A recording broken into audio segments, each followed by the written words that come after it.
Merhaba Astrafi üye arkadaşlarım. Arkadaşlar benim tavanımda arkadan tıkır tıkır tıkır tıkır sesleri geliyordu. Bu gördüğünüz yerler zamanla tabii ki benimki şu an hiç orijinal bugüne kadar şey yapmamış. Şu aralar, şuradaki aralar hep boştu.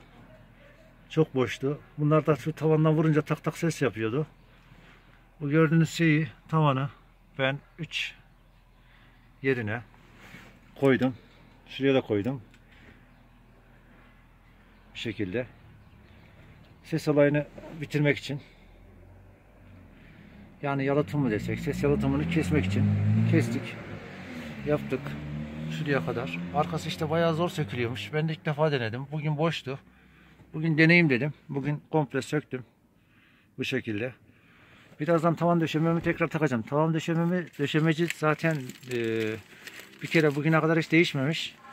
Sarktığı için ben değiştirmiştim. Gördüğünüz gibi. Bakalım taktıktan sonra ne olacak? Sesimiz %90 kesilecek. Fitilleri söktüm. İşte şeyleri söktüm. Güneşlikleri söktüm. Bu güneşliklerin bir tanesini tırnağını kırdık arkadaşlar.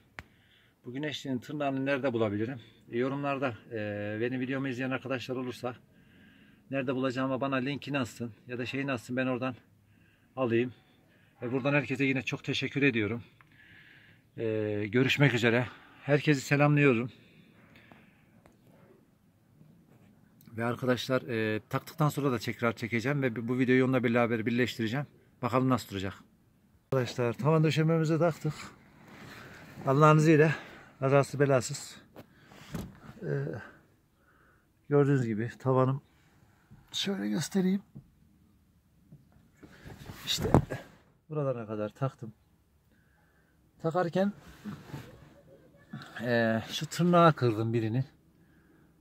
Alüminyum bir parça vardı. Ben de onu şöyle yaptım. Şu parça gelecek, şu parça bulunuyormuş. Parça bir şey pahalı değil. Bundan sipariş verdim arkadaşlar. Birkaç gün sonra gelir. Bunu değiştirdim idareten, sarkmasın diye bunu böyle yaptım. İşte bunda var zaten. Ama Allah'ın izniyle kazasız belasız bitti. Güzel oldu. Yani şu tavandaki sesi arkadaşlar, badallara giriyorsunuz. Yok şeye gidiyor böyle gıj gıj gıj gıj gıj.